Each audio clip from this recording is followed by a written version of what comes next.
Yeah, good morning, students. I want to welcome you to uh new class. That's ENT211 Theories, Rationale and Relevance of Entrepreneurship.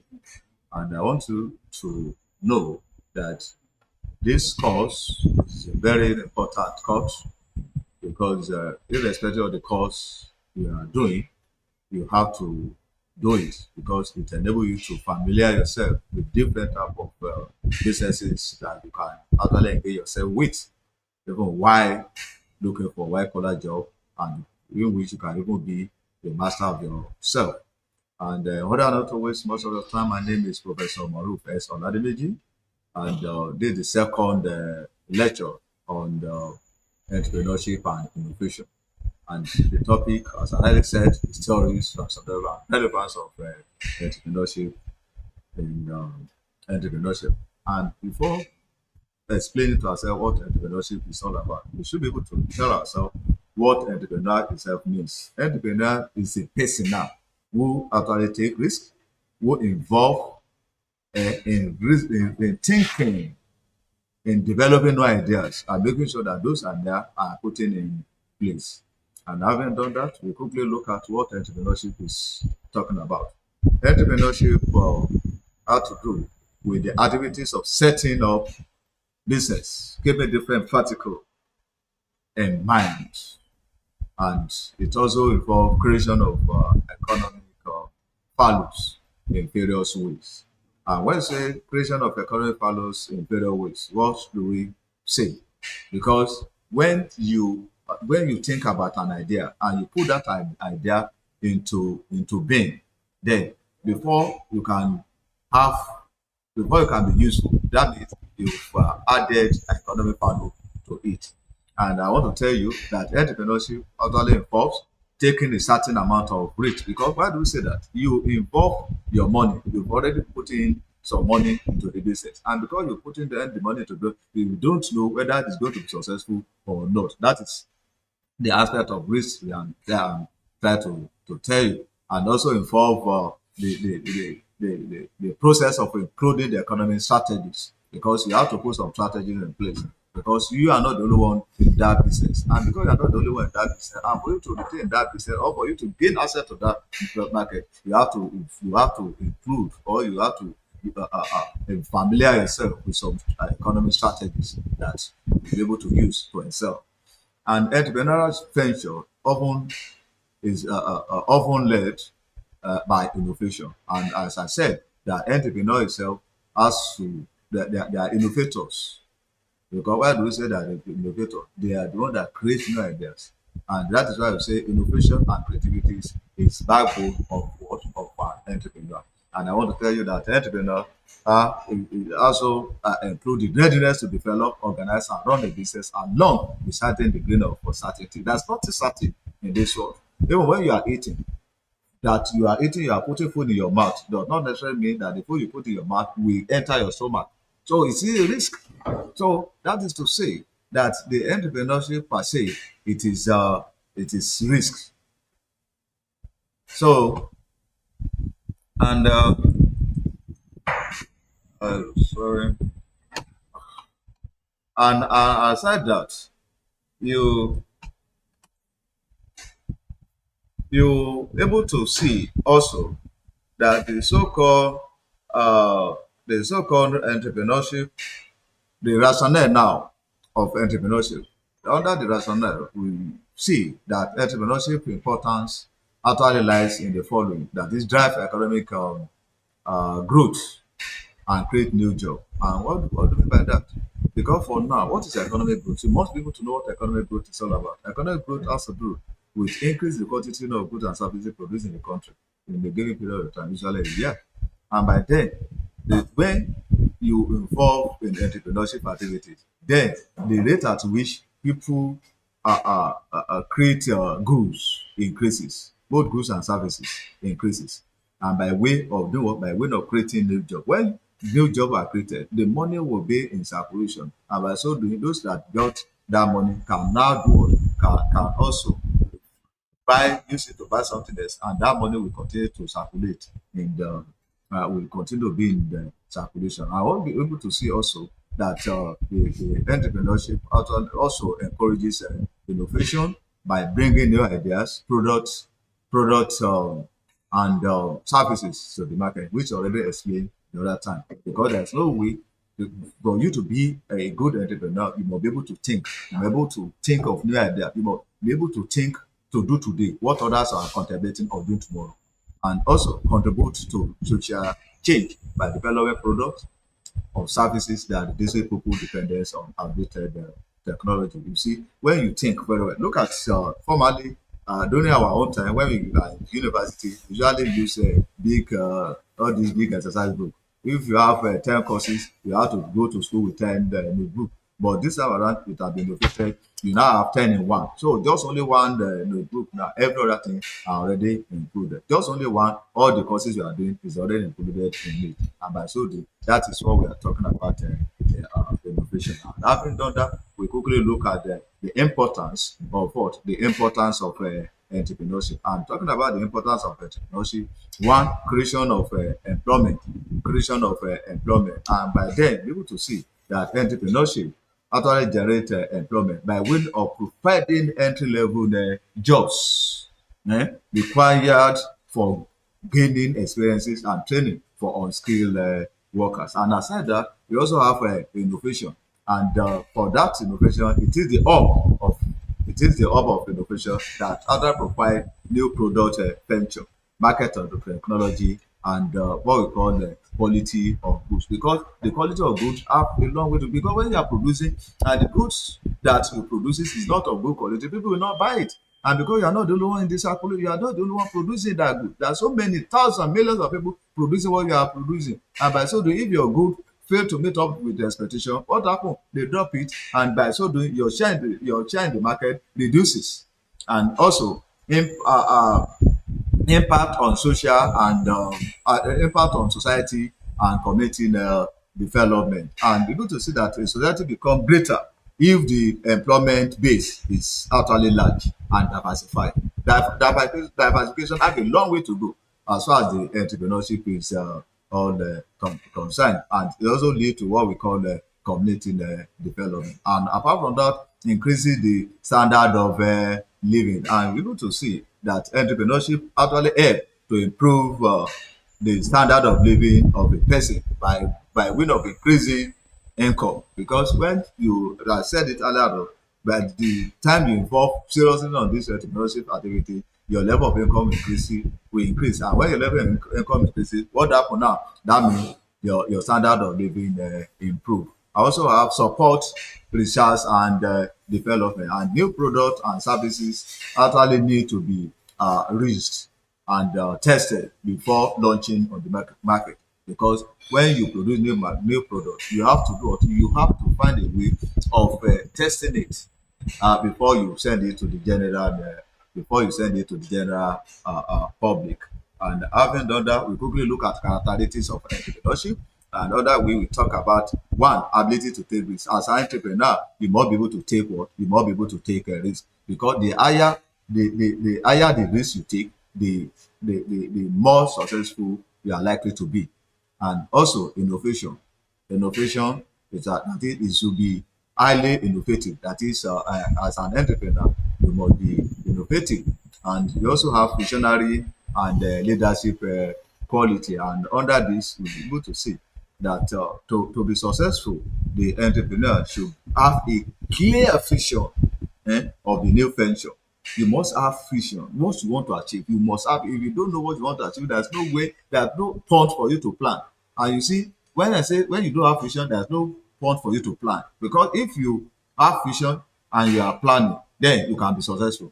But if you have vision and you do not plan well, you are likely to fail. But even if you don't have vision now, you cannot plan. Are you getting the analogy now? So you're able to see that you must be able to have the vision must be there. And under that vision, there is what we call a visionary leader. The visionary, you must have a vision, and that is what you actually want to achieve. And what of the leadership quality? that the quality of the leadership must also be high in order for you to be a good entrepreneur. We also have open minded, and in a business, every circumstances can be an opportunity and used for what?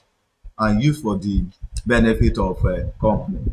That is exactly what we are talking about. Because when you are open-minded, then everything that comes to your plate, you will be able to utilize it without any problem. And also flexible. That we call it flexibility. And entrepreneur should be flexible. You must not be rigid. Because when you are rigid and there's circumstances that warrant you to change your mode of thinking and you did not change it, then you are going to fail. And that's why we say one of the characteristics of entrepreneurship that you must what? You must be flexible. Rigidity should be out of your way.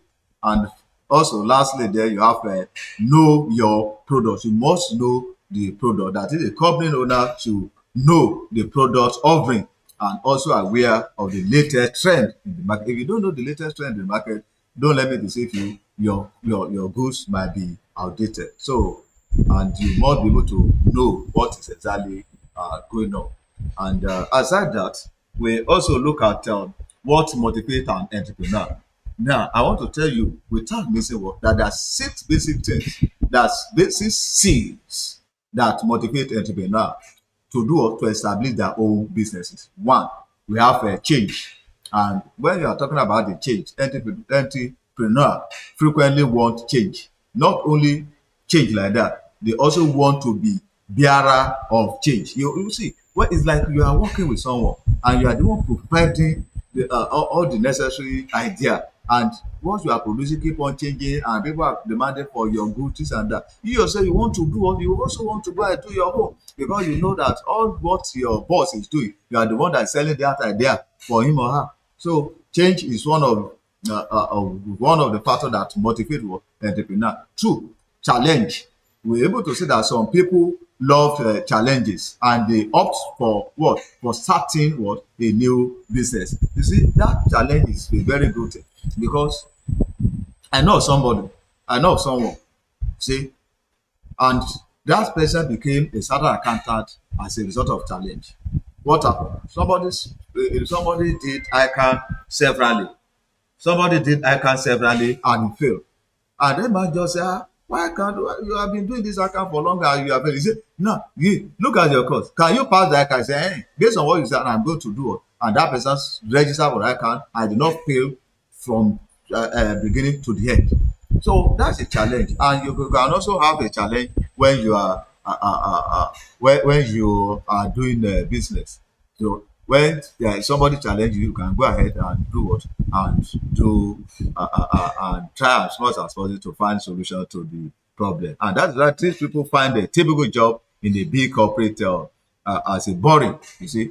And at times you are in place of work and you are doing work and it's not challenging. And when it's not challenging, it's a problem. And apart from that, you also have creativities. And creativities has to do with running one's own business. It's all about being what? Creative. I told you that you must be what? You must be creative.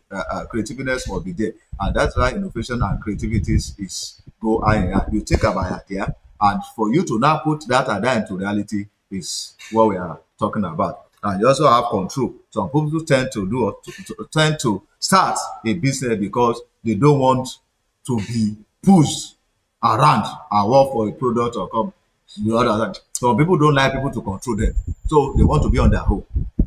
We also have curiosity. Successful entrepreneur eh, are always anxious and ask, what if we do this? What if we do this? What is going to be the implication?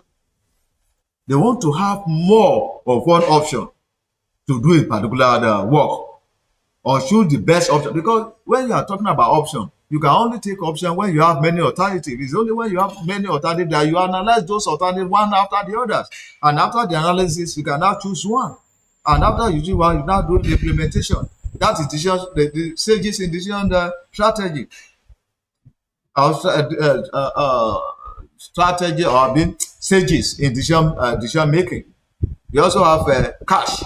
That's another one. Yes, we're able to see money says it all. when there's no money, no matter how good you are, you'll still be working under someone. And that's why we said many non-entrepreneurs have the misconception that cash comes first for entrepreneur. But I want to tell you, this is never really true, because you might have idea and you call somebody that have money, that you come together and do what, and do the business, or you call that person and ask for that person to finance, of which after the successfulness of that business you give a certain percentage to it. And having done that, we now quickly move on to theories of entrepreneurship. The theories of entrepreneurship, there are many. Don't let us deceive ourselves. There are many, and it depends on perspective to which you look at it. And I will tell you that each theory offers different insights and strategies that's associated with entrepreneurship. And this happen by applying what this theory, by applying this different fields. You know, I told you you feel in different ways, and you cannot feel it differently, and one can develop a more detailed understanding of entrepreneurial process based on what, based on different field, different field, different perspective to which that are available at that moment. And that's why I said, that's why I went forward by saying that this actually creates a supportive environment that ensure that innovation and economic growth are actually taking place. For the benefit of this class, I'm going to quickly discuss 15, but not in detail.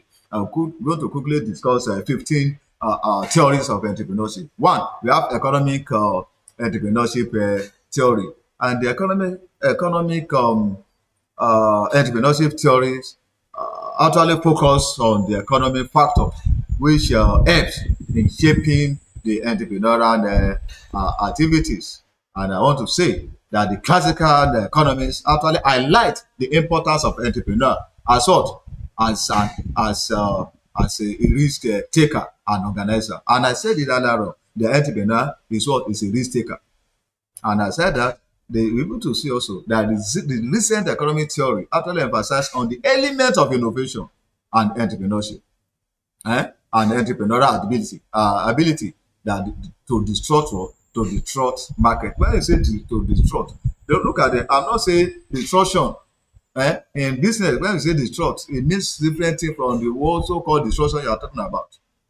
And that's that. And able to see that we're talking about creative disruption. We are saying that it actually shows how entrepreneurial innovation can lead to economic growth. Creative, it's just like when you're talking about resource creation and resource control, because at times when you want to create resource creation and resource destruction, at times when you want to create resources, at times you destroy another. When you want to create resources, at times you destroy another resources. Take for instance, you want to construct a road, and in the process of constructing that road, there are some buildings there. You have to destroy those buildings in order to what, in order to construct that road. That means you are disrupting the road, I mean the buildings, in order to do what? In order to construct the road. So the second one there is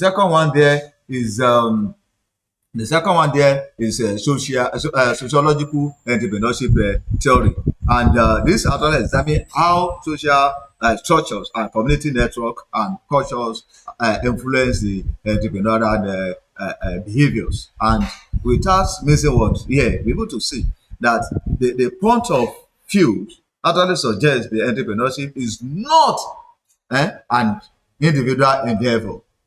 Are you getting what I'm saying? But it actually shaped it, and gradually it shaped the entire behaviors, the activities of individual, and all these one are being influenced by what? By the social by the social by the social environment, and factors like family background, social status, economic network, cultural influence, entrepreneurial behavior. All this actually affect what? They have a serious impact on what? On the individual livelihood of becoming an entrepreneur. And aside that, we also have entrepreneurship innovation theory. And talking about entrepreneurship innovation theory, this theory actually is associated with Joseph Peter.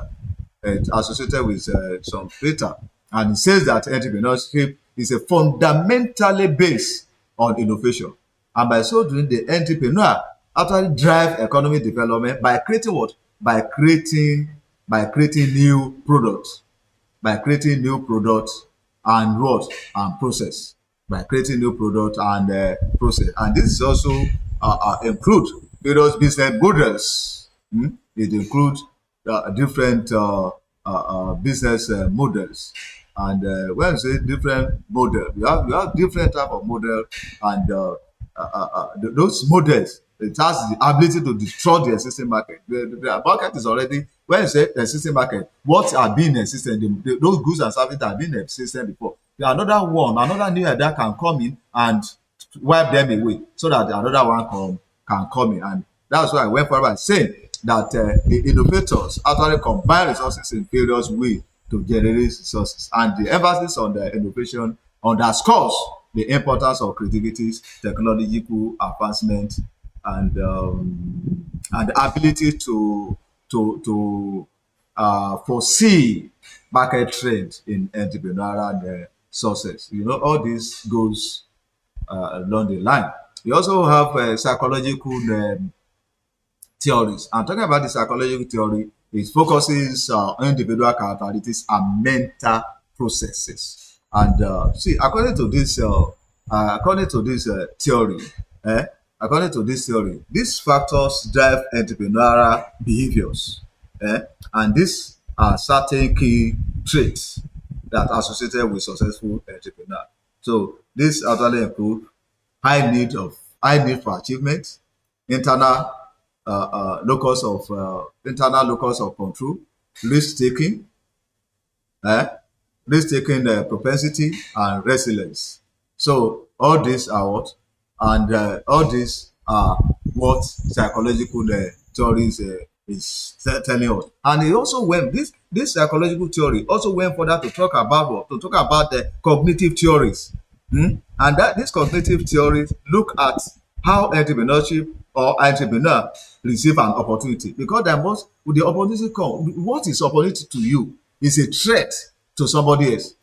What you think is an opportunity to you, oh, is a threat to someone else, to your competitors. And it actually helps in decision making and problem solving.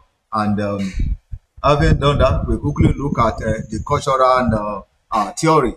And under the cultural theory, we say that it also looks after how cultural values, beliefs, practices build entrepreneurial activities.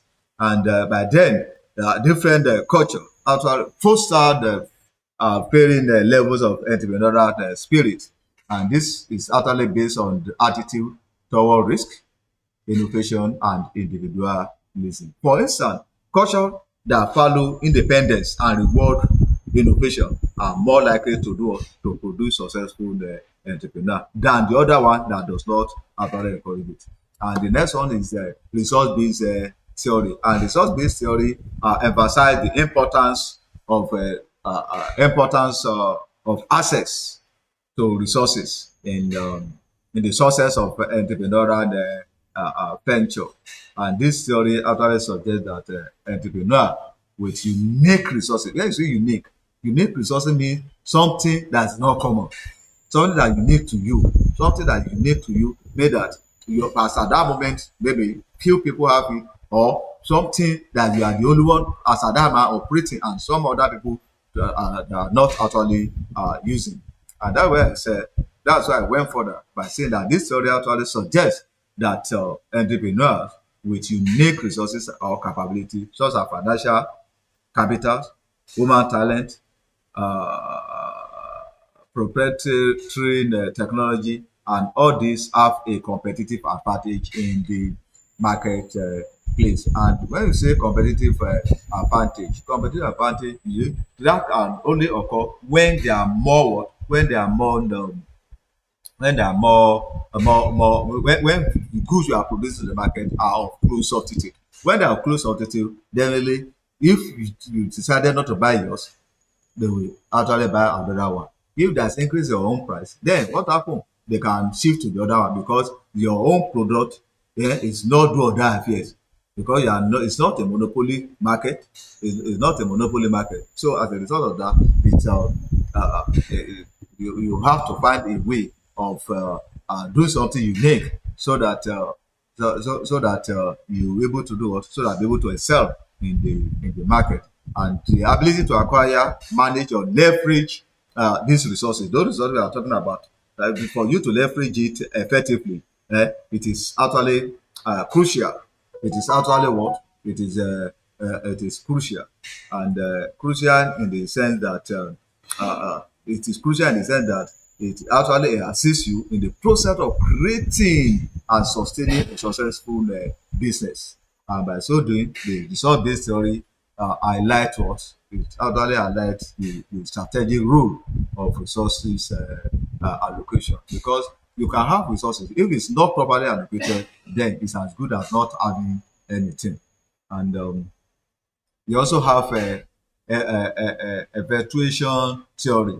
We also have what we call effectuation theory. And this effectuation theory was actually developed by Saras, and it speaks about entrepreneur starting with available means and continuously adjusting their goals according to the margin opportunity and constraint. So don't let all this out. Some people believe they want to do business or they have millions of naira, they cannot. No. Look at Dangote himself. He said when he was to start his business that his uncle, that also, I've forgotten the name, said he gave him 500,000 to start that business. Though that 500,000 as at that time is very big money. But at least he was able to utilize it judiciously and see now the richest person in the whole of Africa. So and that's we are saying that you must be able to do you must be able to start the business with a little resources you have.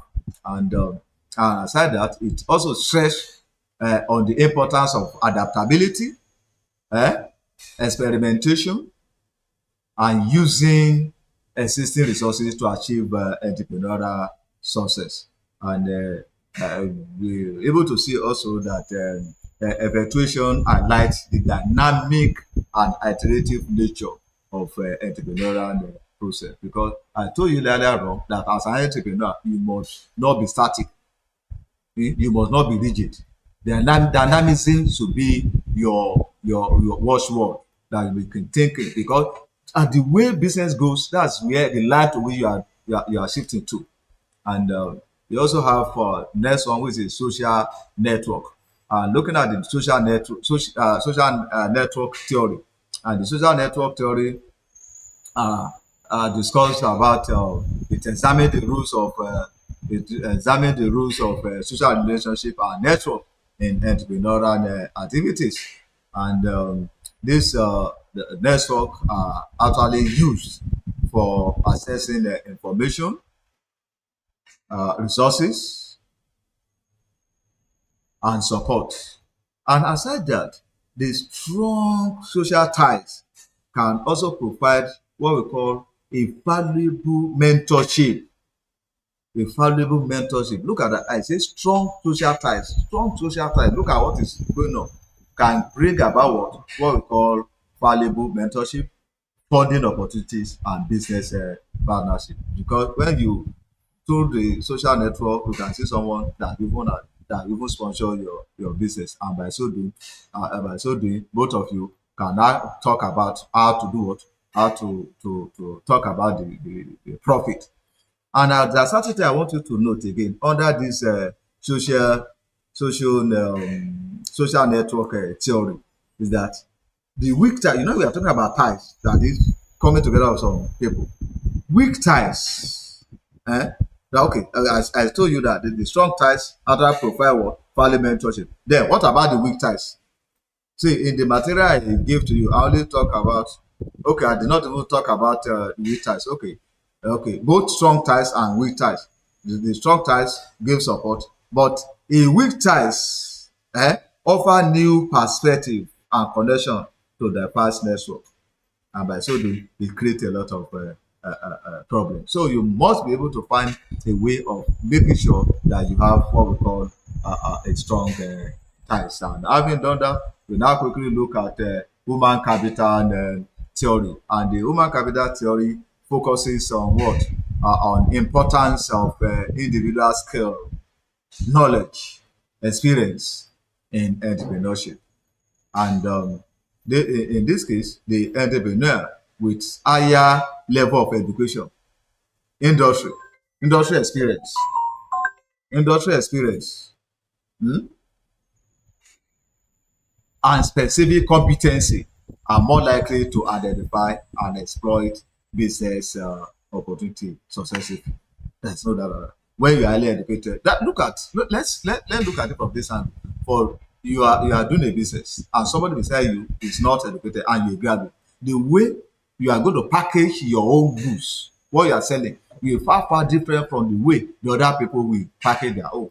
Their own problem are even better than your own, but because of the education efficacy you put there, in terms of packaging, then they can say, oh, your own is better than. Let me give you a hypothetical example. Look at this drink that they use. Can I recall this soya beans drink and this there's another one yobo sobo and some other thing. So sobo is sobo everywhere. You can easily see it in your place. But go to eateries now. You see the way they package it. They now put in expiring date. They put this, they put that, and you thought it's even different from the one you are preparing in your house or the one you are buying in your area. No, it's the same thing. But the packages they put in place make it to be what? Make it to be to look more decent, and people of a salient set of people continue to patronize that business and buying it. That's it.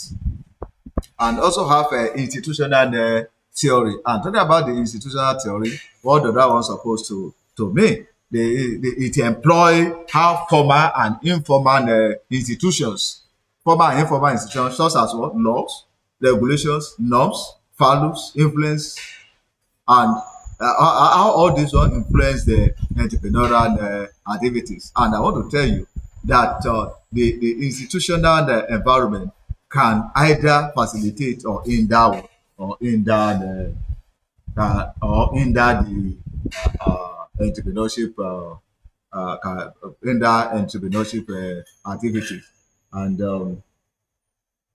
apart from that, under this institutional environment, under this institutional environment, we able to see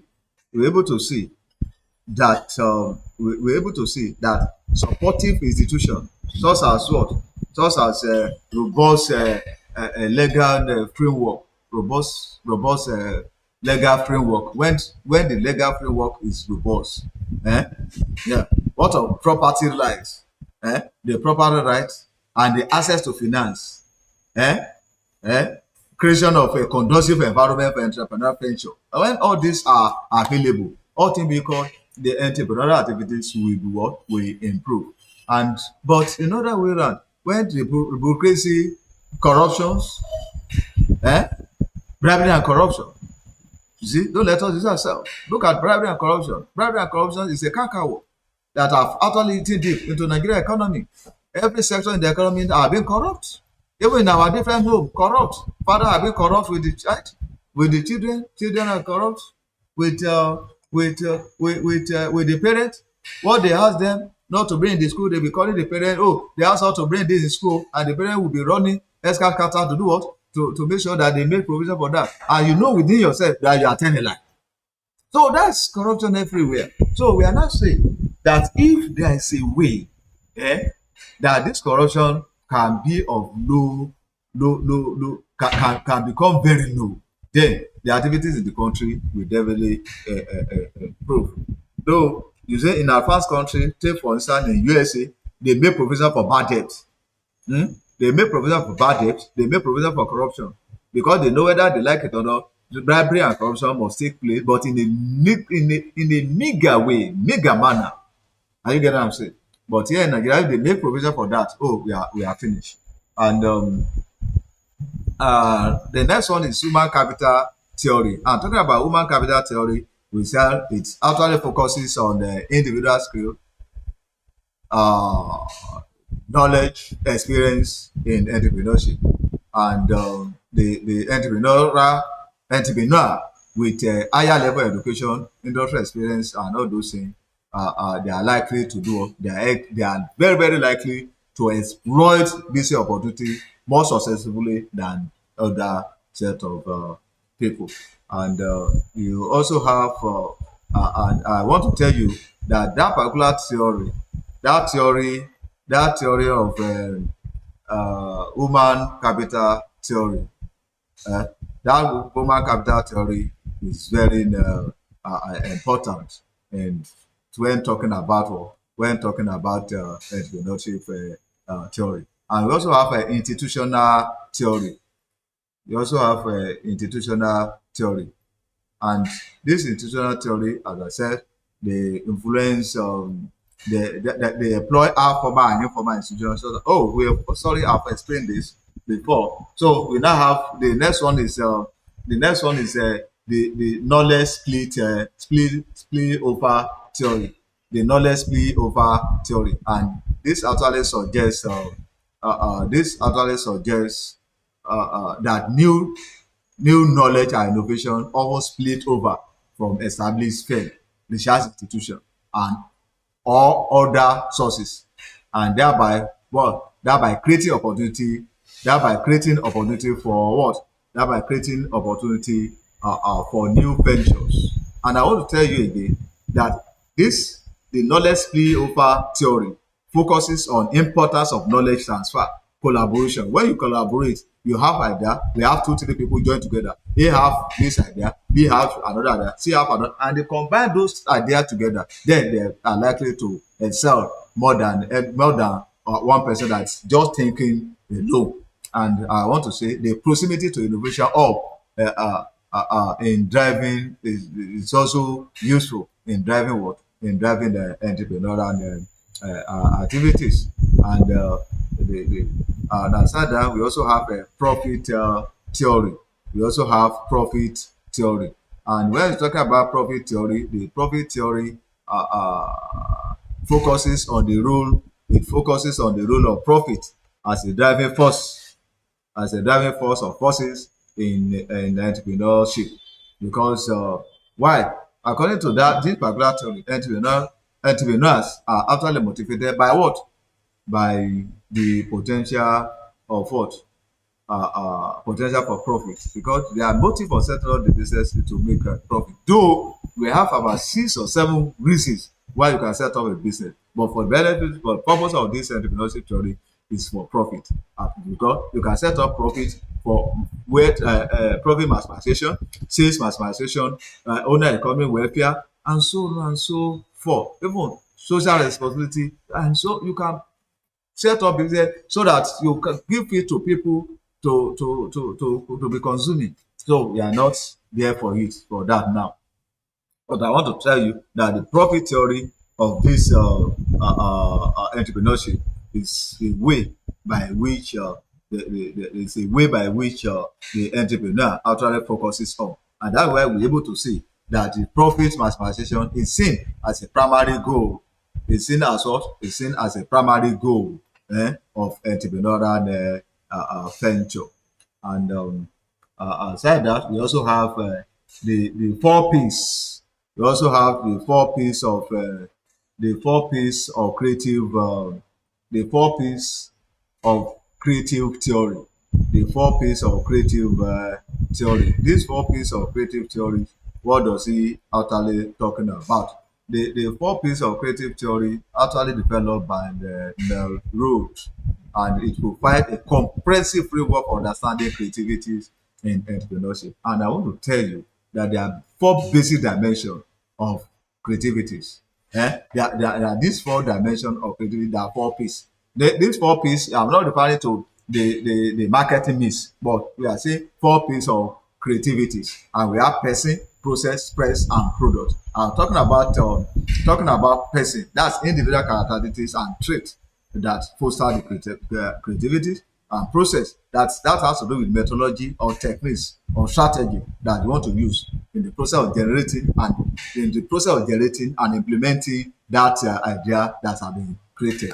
I also press that environmental factor that influence creativity, such as what that's organization like culture and external pressure. And we also have our product, and the product here we talk about what we talk about the tangible outcome of creative success, such as new product, service, or business model.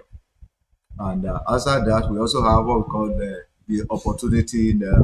We also have the opportunity theory, and the opportunity theory it posits that entrepreneurship arises from recognition and exploitation of opportunities. Are you listening to me now? And without missing what we're able to see that entrepreneurs are not individuals who can actually identify gaps in the market. You go when you identify gap, people to know what you want to fill. It's just like when you want to write a paper or you want to write a research work. When you did not identify gap, there's nothing you want to fill. It is when you identify gap that you cannot think of what to do.